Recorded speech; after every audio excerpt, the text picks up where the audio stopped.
Hi friends, എല്ലാവർക്കും നമ്മുടെ പുതിയ വീട്ടിലേക്ക് സ്വാഗതം. സോറി പറഞ്ഞുകൊണ്ട് വീഡിയോ തുടങ്ങുന്നു. ഒരുപാട് പേര് നമ്മോട് ചോദിച്ചിട്ടുണ്ടായിരുന്നു, ഓണത്തിൻ്റെ പോസ്റ്ററും കാര്യങ്ങളൊന്നും ചാനലിൽ വരുന്നില്ലല്ലോ എന്താണെന്നൊക്കെ. അപ്പോൾ ഒരുപാട് തിരക്കിൽ പെട്ടു, അതുകൊണ്ടാണ്. അപ്പോൾ നമ്മളൊരു പ്രീസെറ്റ് ക്രിയേറ്റ് ചെയ്തിട്ടുണ്ട്. ആ പ്രീസെറ്റ് ക്രിയേറ്റ് ചെയ്ത് ബാക്ക്ഗ്രൗണ്ട് ചേഞ്ച് ചെയ്യാൻ പറ്റും. അതിൽ ഓണം പൂരം എന്നുള്ള ആ ഒരു 3D ടെക്സ്റ്റ് അത് നിങ്ങൾക്ക് ചേഞ്ച് ചെയ്യാൻ പറ്റും. ആ രീതിയിലുള്ള കസ്റ്റമൈസ് ചെയ്യുന്ന ഒരു പോസ്റ്ററാണ് ക്രിയേറ്റ് ചെയ്തിട്ടുള്ളത്. പ്രീസെറ്റ് ഉണ്ട്, അത് വീഡിയോൻ്റെ താഴെ ഉണ്ടാവും. എല്ലാവരും യൂസ് ചെയ്യുക. ഇഷ്ടപ്പെടാൻ ലൈക്ക് അടിക്കുക, ഉപകാരപ്പെട്ടെങ്കിൽ കമൻറ്റിൽ അറിയിക്കുക. അപ്പോൾ നമുക്കൊരു പ്രചോദനമാണ്. അപ്പോൾ നമ്മൾ ലോഗോ എന്നുള്ളൊരു സംഭവം ഒരു ടെക്സ്റ്റ് അവിടെ എഴുതിയിട്ടുണ്ട്. അവിടെ ലോഗോ നമുക്ക് ആഡ് ചെയ്യാം. നമുക്ക് ഇഷ്ടപ്പെട്ടെടുത്ത് ലോഗോ ആഡ് ചെയ്യാം. പല രീതിയിലും നമുക്കിത് മാറ്റിമറിക്കാൻ പറ്റും. ഡിസൈൻ എന്ന് പറഞ്ഞാൽ നമ്മുടെ ഒരു രീതിക്കനുസരിച്ച് ഒരുപാട് ഡിസൈൻസുകളൊക്കെ കണ്ടെത്തിയിട്ടാണ്, അല്ലെങ്കിൽ ഒരുപാട് ഡിസൈനുകളൊക്കെ മനസ്സിലാക്കി ഓരോരുത്തർ ചെയ്യുന്ന രീതി മനസ്സിലാക്കിയിട്ട് അതുപോലെയൊക്കെ നമ്മൾ ഡിസൈൻ കൊണ്ടുവരാൻ ശ്രമിക്കുക. വലിയ ലെജൻഡുകളായിട്ടുള്ള ഡിസൈനേഴ്സ് കേട്ടോ. അപ്പോൾ നമുക്ക് പേര് ആഡ് ചെയ്യാം, ലോഗോ ആഡ് ചെയ്യാം.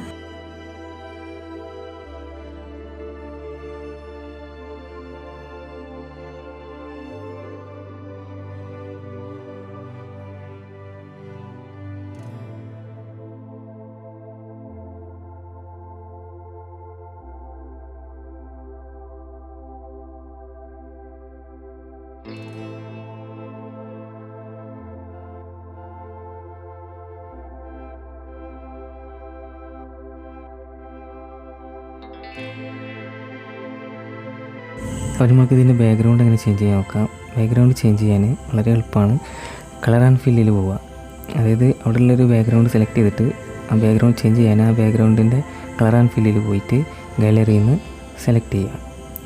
അപ്പം ഒരു 3 ബാക്ക്ഗ്രൗണ്ട് ടെലഗ്രാം ഗ്രൂപ്പിൽ ഇട്ടിട്ടുണ്ടാവും. അതിലേതെങ്കിലും നമുക്ക് ഇഷ്ടപ്പെട്ടിട്ടുണ്ടെങ്കിൽ അത് യൂസ് ചെയ്യാവുന്നതാണ്.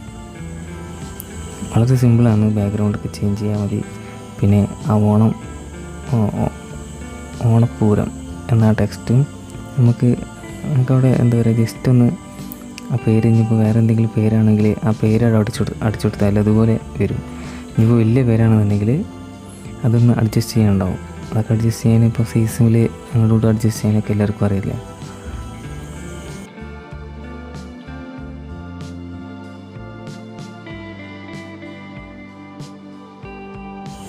ഇവിടെയാണ് നമ്മൾ പേര് ചേഞ്ച് ചെയ്യുന്നത്.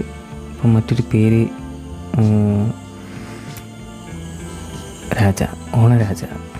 ഓണരാജ എന്നൊരു പേര് നമ്മുടെ കോഡ് FM-ൽ അത് FM-ൽ കൺവേർട്ട് ചെയ്തിട്ട് അവിടെ പേസ്റ്റ് ചെയ്തെടുത്താൽ മതി. ഇപ്പോൾ ഓണരാജായി. വളരെ സിമ്പിളായിട്ട് നമുക്ക് കസ്റ്റമൈസ് ചെയ്യാൻ പറ്റും. അപ്പോൾ വീഡിയോ ഇഷ്ടപ്പെട്ട എല്ലാവരും ലൈക്ക് അടിക്കുക.